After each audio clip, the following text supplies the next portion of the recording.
আসসালামু আলাইকুম। আমাদের আজকের সমস্যাটি আছে যে দেখাও যে এ সমান আমার এখানে আছে সেকেন্ড বন্ধনী দ্বারা আমরা ক্লোজ করলাম আর এর ভিতরে লিখছি আমরা a, b, c, d belongs to r⁴ যেন 2a - 3b + 5c - d = 0 একটি r⁴ এর উপজগৎ। তাহলে আমরা প্রথমে দেখব এখানে যে আর বলা আছে, আর মানে হচ্ছে এখানে একটা ভেক্টর জগৎ।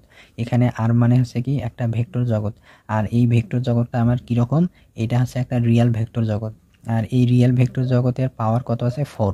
এই 4 দ্বারা বোঝাচ্ছি আমাদের মাত্রা।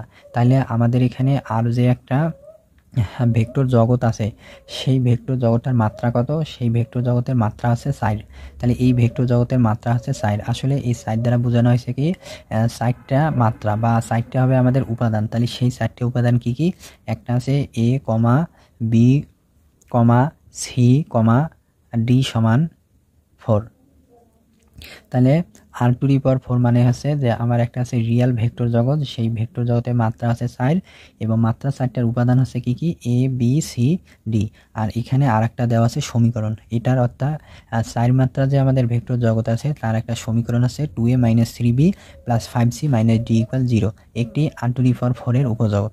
তাহলে আমরা জানি যে একটা সেট যদি উপজগৎ হতে যায় তাহলে আমাদের দুইটি বিষয় আমাদেরকে প্রমাণ করতে হবে।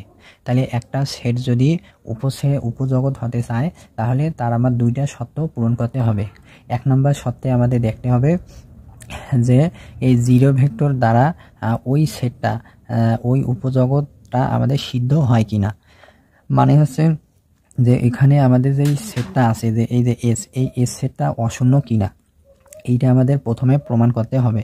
তাহলে আমরা দেখব প্রথমে যে আমাদের এখানে 4 মাত্রার রিয়েল ভেক্টর জগৎ আছে সেখানে আমরা a, b, c, d এর মান ধরব 0। 4টা 0 কমা আকারে থাকবে, ওই 4টা 0 দিয়ে আমরা এই সমীকরণকে সিদ্ধ করব। সিদ্ধ করি যদি দেখি এটা 0 হয় তাহলে বুঝবো যে আমাদের যে এস সেটটা দেওয়া আছে এই এস সেটটা হবে আমাদের একটা অশূন্য। এরপর আমাদের কাজ করতে হবে যে আমরা দুইটা স্কেলার ধরব, এই দুইটা হবে। এরপর দুইটা ভেক্টর ধরব, দুইটা স্কেলার ধরব এফ ফিল্ডে আর দুইটা স্কেলার ধরব আমি এস ফিল্ডে আর দুইটা ভেক্টর ধরব আমি r⁴ জগতে। এরপর আমরা দেখব যে ওইখান থেকে আমাদের alpha u vector plus beta v vector belongs to S উপজগৎ হয় কিনা। যদি হয় তাহলে আমরা বলতে পারবো যে r⁴ এর উপজগৎ হচ্ছে এস। তাহলে আমরা এখন প্রশ্নটির সমাধান দেখি।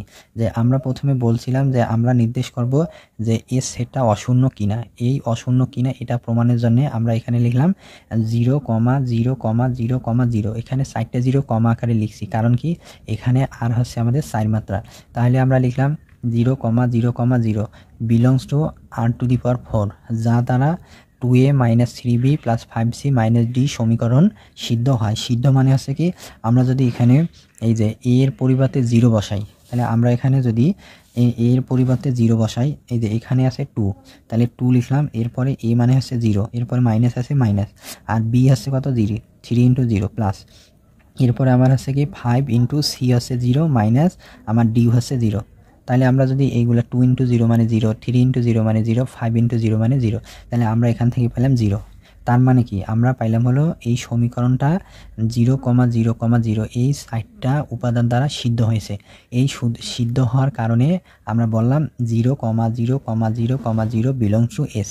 তার মানে কি এস হলো আমার কি একটা সেট। এই যে এস, এখানে এস বলা আছে, এই এসটা হবে কি এই এস এর উপাদান হবে কি আমাদের 0, 0, 0, 0। তাহলে এটি নির্দেশ করে এস অশূন্য। তাহলে আমরা আমাদের যে প্রথম শর্তটা ছিল সেটা আমরা প্রমাণ করলাম। এখন আমরা দ্বিতীয় শর্তে যাব। এখন দ্বিতীয় শর্তে যাওয়ার আগে আমরা প্রমাণ দেখব যে alpha u vector plus beta v vector belongs to S set. অর্থাৎ কি আমরা এখন প্রমাণ দেখব কি alpha u vector plus beta v vector belongs S. আমরা যদি এটি আনতে পাই তাহলে আমরা বুঝবো যে এস একটি r⁴ এর উপজগৎ। এটি প্রমাণের জন্য আমরা প্রথমে এখন ধরি যে কি ধরব, যে এই যে এস এর দুইটা ভেক্টর উপাদান হবে ইউ ভেক্টর আর ভি ভেক্টর, যেখানে ইউ ভেক্টর সমান ইউ ভেক্টরকে আমরা ধরলাম u1, u2, u3, u4। তাহলে এখানে ইউ ভেক্টর ছিল আর ইউ ভেক্টরের উপাদানগুলো হবে আমাদের স্কেলার। অর্থাৎ এগুলো হবে স্কেলার, এগুলো কিন্তু ভেক্টর হবে না। এখানে ইউ ভেক্টরের নিচে কিন্তু ভেক্টর নাই। u1 u2 u3 u4 এটি আমরা 4 মাত্রার ধরলাম, কারণ হলো আমাদের এখানে যে আর যে ভেক্টর জগৎটা ছিল তার মাত্রা ছিল 4, এই জন্য আমরা এখানে u1 u2 u3 u4 ধরছি। এবং ভি ভেক্টরও আমরা v1 v2 v3 v4 belongs to r⁴ ধরছি। কারণ কি এখানে আর হচ্ছে আমাদের 4 মাত্রার ভেক্টর জগৎ, রিয়েল ভেক্টর জগৎ, এই জন্য আমরা এগুলোকে লিখলাম v1 v2 v3 v4। তাহলে ভি ভেক্টরকে আমরা এগুলো ধরলাম। এরপরে আমাদের যে এই যে ইউ ভেক্টর দ্বারা আমাদের এই সমীকরণটা সিদ্ধ করব, আবার এই ভি ভেক্টর দ্বারা এই সমীকরণকে সিদ্ধ করব। অর্থাৎ সিদ্ধ করার মানে হচ্ছে আমার যেখানে এ আছে, এ এর পরিবর্তে আমরা বসাবো u1, বি এর পরিবর্তে বসাবো u2, সি এর পরিবর্তে বসাবো u3, আর ডি এর পরিবর্তে বসাবো u4। তাহলে আমরা এখানে বসাইলাম এই যে 2a আছে, তাহলে এ এর পরিবর্তে u1 বসাইলাম, তাহলে হলো 2u1, এই যে 2u1 মাইনাস 3b। তাহলে বির পরিবর্তে আমি বলছিলাম যে u2 দ্বারা সিদ্ধ করব বিকে, তাহলে হলো 3b, এখানে হলো 3u2। এরপর আছে 5c, তাহলে সিকে আমরা সিদ্ধ করব u3 দ্বারা, তাহলে 5u3। এরপর এখানে মাইনাস, এই যে আমরা এখানে মাইনাস দিলাম। এরপরে আছে ডি, তাহলে আমরা ডিকে সিদ্ধ করব কি দিয়ে, এই যে আমাদের u4 দিয়ে, তাহলে u4 = 0। একইভাবে আমাদের এই সমীকরণটা যে আছে, এই সমীকরণকে এবার ভি ভেক্টর দ্বারা সিদ্ধ করব। আর ভি ভেক্টরের 4টা উপাদান আছে v1 v2 v3 v4। তাহলে আমরা যদি v1 দ্বারা সিদ্ধ করি তাহলে এখানে আছে 2a, তাহলে a এর পরিবর্তে আমরা বসাবো v1, তাহলে কি হলো 2a, তাহলে আমরা লিখলাম হলো 2v1, এখানে মাইনাস, এখানে মাইনাস দিলাম। আর বি এর পরিবর্তে আমরা বসাবো v2, তাহলে 3v2, এখানে প্লাস, আমরা এখানে প্লাস দিলাম। এরপর এখানে আছে 5c, সি এর পরিবর্তে আমরা বসালাম v3, তাহলে হলো এখানে 5c ছিল, সি এর পরিবর্তে v3 বসালাম, তাহলে হলো 5v3, তাহলে এই যে 5v3, এখানে মাইনাস, এখানে মাইনাস। আর ডি এর পরিবর্তে আমরা বসালাম v4 = 0। তাহলে এই দুইটাকে আমরা যে এই সমীকরণটাকে ইউ ভেক্টর আর ভি ভেক্টর দ্বারা সিদ্ধ করলাম। অর্থাৎ ইউ ভেক্টরে যে 4টা স্কেলার উপাদান ছিল, এই 4টা স্কেলার পরিবর্তে এখানে আমরা বসিয়ে এই যে আমরা এটা পাইলাম। এরপর এই সমীকরণে আবার আমরা এই যে ভি ভেক্টরের 4টা উপাদান দ্বারা এই সমীকরণকে সিদ্ধ করিয়া আমরা এই সমীকরণটা পাইলাম, আর এটিকে দিলাম আমরা 1 নম্বর সমীকরণ। এখন আমরা হলো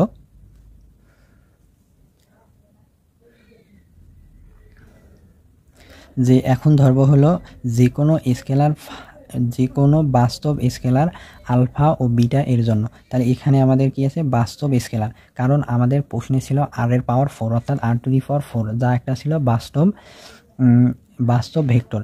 আর এখানে আমরা এখন ধরবো কি বাস্তব স্কেলার। তাহলে যে কোনো বাস্তব স্কেলার আলফা এবং বিটা এর জন্য আমরা জানি alpha u vector plus beta v vector. এখানে এই যে আলফা, এইখানে আমরা আলফা লিখলাম। এরপর এখানে আছে ইউ ভেক্টর, তাহলে ইউ ভেক্টরকে আমরা ধরছিলাম কি u1, u2, u3, u4। তাহলে আমরা এখানে লিখলাম u1, u2, u3, u4 plus. এরপরে আমরা এখানে এই যে ভি ভেক্টরকে ধরছিলাম কি v1 v2 v3 v4। এই যে আমরা লিখলাম v1 v2 v3 v4। এখন আমরা কি করব, এই আলফা দিয়ে প্রত্যেকটা উপাদানকে গুণ দেব, আবার এই বিটা দিয়ে প্রত্যেকটা উপাদানকে গুণ দেব। তাহলে আমরা যদি আলফা দিয়ে u1 কে গুণ করি তাহলে হয় আলফা u1, এর সাথে আমরা নেব হলো বিটা v1। তাহলে আমরা কি নেব, যে আলফা u1 এখান থেকে নেব, প্লাস আছে আলফা বিটা v1। তাহলে এই যে আমরা লিখলাম alpha u1 plus beta v1। এরপর আলফার সাথে আমরা u2 নেব, তাহলে আলফা u2, আর এই বিটার সাথে নেব হলো v2, তাহলে হলো alpha u2 plus beta v2। এরপর আলফার সাথে u3 নেব, তাহলে হয় আলফা u3, আর বিটার সাথে v3 নেব, তাহলে হলো বিটা v3, আর এগুলো যোগ আকারে লিখব। এরপরে আছে আলফার সাথে u4 নিলাম, যে আলফা u4, আর বিটার সাথে v4 নিলাম, তাহলে হলো বিটা v4, আর এখানে প্লাস আছে, এই যেখানে প্লাস দিলাম।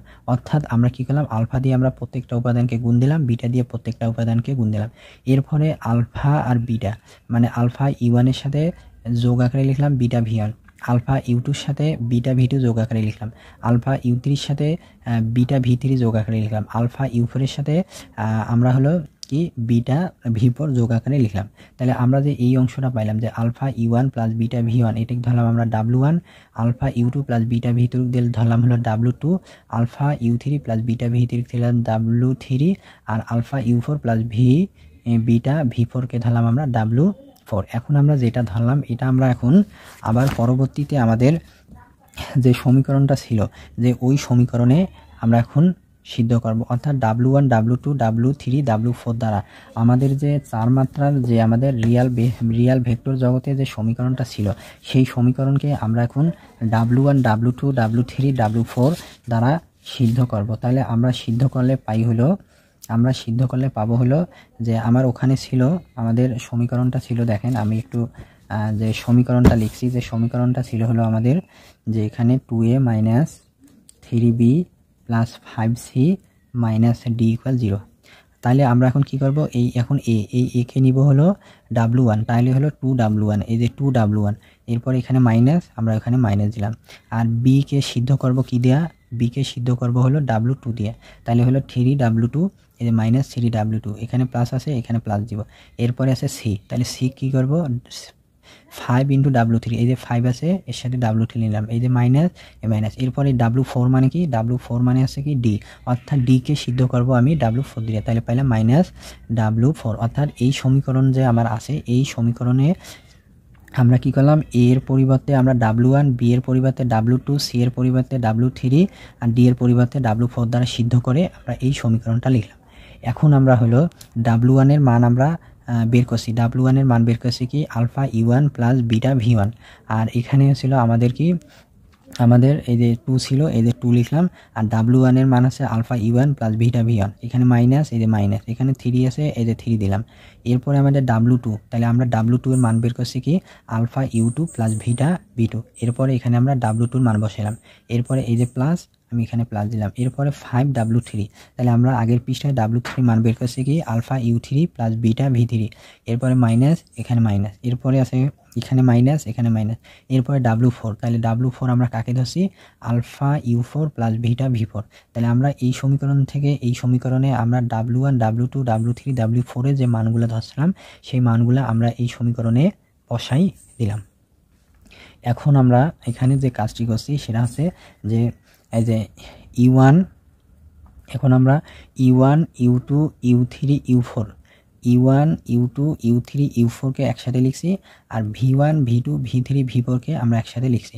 তাহলে এখানে আছে 2 আলফা U1, আমরা যদি এটা গুণ দেই তাহলে আমরা একটু এই লাইনটা বোঝার চেষ্টা করি, যে সেটা হচ্ছে যে আমরা যদি এখন 2 দিয়ে গুণ দেই তাহলে হচ্ছে আমাদের কি 2 alpha U1 plus 2 beta V1, এরপর এখানে মাইনাস, এই যে মাইনাস।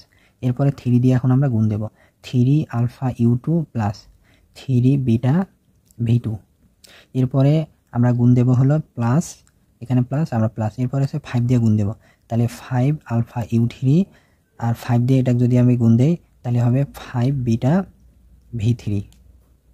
এরপর এখানে মাইনাস আছে, এখানে মাইনাস, আর এখানে যা আছে ওইটা লিখে দেব, যে alpha U4 plus beta V4। এরপরে আমরা এখন কি করছি, যে আমরা এখন যে এই যে 2 alpha U1 3 alpha U2 5 alpha U3 আর আলফা U4, মানে প্রথমগুলোকে আমরা একসাথে যোগ আকারে লিখবো। তাহলে এখানে যোগ আকারে কি লিখলে কি হয় 2 আলফা U1 মাইনাস, এখানে মাইনাস দিয়ে গুণ দিলে হয় মাইনাস 3 আলফা U2, এরপর এখানে আছে প্লাস, এখানে আছে 5 আলফা U3 5 আলফা U3, এখানে মাইনাস, এখানে মাইনাস, এই মাইনাস দিয়ে প্লাসকে গুণ দিলে মাইনাস, আর আলফা U4 এটা লিখলাম। এরপরে আমরা এখানে প্লাস দিলাম, এখানে আছে কি 2 বিটা V1, এখন আমরা এই যে এইটা নিলাম 2 বিটা V1, এই মাইনাস এই প্লাস গুণ করলে হলো মাইনাস, এখানে আছে আমার কি 3 বিটা V2, এরপরে প্লাস এই প্লাসে গুণ করলে হলো প্লাস 5 বিটা V3, এরপরে আমার আছে হলো কি যে এই যে মাইনাস এই প্লাস, মাইনাস প্লাস গুণ করলে মাইনাস বিটা V4। তাহলে আমরা এখন এই যে এইখান থেকে কি করলাম, আমরা প্রথমে গুণ করে নিলাম, গুণ করানোর পরে যে U1 U2 U3 U4 এইগুলাকে আমরা এক পাশে লিখলাম, অর্থাৎ আলফাগুলাকে আমি একদিকে লিখলাম আর বিটাগুলাকে আমি আরেক পাশে লিখলাম। এখন আমি এই প্রত্যেকটা থেকে আলফা যদি কমন নিই, তা আলফা কমন নিলে থাকে হলো আমার 2 U1 minus 3 U2 plus 5 U3 minus U4, তাহলে আলফা কমন নিলে আমাদের এই অংশটুকু থাকে। এরপরে আমরা এখানে প্লাস দিব, আর এই সমীকরণ থেকেই আমরা এখন বিটা কমন নেব, তাহলে বিটা কমন নিলে থাকে আমার 2V1 minus 3V2 plus 5V3 minus V4। তাহলে আমরা এখন এই সমীকরণ থেকে আমরা আলফা কমন নিয়ে আমি এইটা পাইলাম। এরপর এখানে প্লাস আছে, এই সমীকরণ থেকে বিটা কমন নিয়ে আমি এই অংশটুকু পাইলাম। এখন আমাদের যে 1 নাম্বার সমীকরণ ছিল, সেই 1 নাম্বার সমীকরণে আমার এই যে 2u1 - 3u2 + 5u2 - u4 এই অংশটুকুর মান ছিল 0। তাহলে আমরা কি পেলাম আলফা ইন্টু 0 প্লাস এরপর আছে বিটা, এখানে বিটা লিখলাম। এরপরে আমাদের এই যে এই অংশটুকু যে ছিল 2v1 - 3v2 + 5v3 - v4 এই অংশটুকুর মান ছিল আমাদের 0। তাহলে আমরা কি পেলাম আলফা ইন্টু 0 মানে হচ্ছে 0 প্লাস বিটা ইন্টু 0 মানে 0 ইকুয়াল 0। তাহলে আমরা এখন কি পাইলাম, আমরা এখন 0 পাইলাম। অর্থাৎ এই 0 পাওয়ার অর্থ হচ্ছে কি, আমাদের 0 পাওয়ার অর্থ হচ্ছে আমাদের যে w1 w2 w3 w4 belongs to S, অর্থাৎ এস এর 4টা উপাদান হবে w1 w2 w3, w4। তাহলে এস এর 4টা উপাদান, এস সেটের আমরা 4টা উপাদান পাইলাম w1 w2 w3 w4। সুতরাং এখান থেকে যেহেতু w1 w2 w3 w4 S এর 4টা উপাদান, সেহেতু আমরা সেখান থেকে বলতে পাবো যে alpha u vector plus beta v vector belongs to S. তাহলে আমরা সেখান থেকে কী পাবো যে যদি আমাদের w1 w2 w3 w4 S এর উপাদান যদি হয়, তাহলে আমরা এই অংশটিকে লিখতে পাবো alpha u vector plus beta v vector, alpha u vector plus beta v vector belongs to S. তাহলে এটি ছিল আমাদের প্রমাণ। যেহেতু alpha u vector plus beta v vector S সেটের একটা উপাদান হলো, সুতরাং আমরা বলতে পারি কি যে এস একটি r⁴ এর উপজগৎ।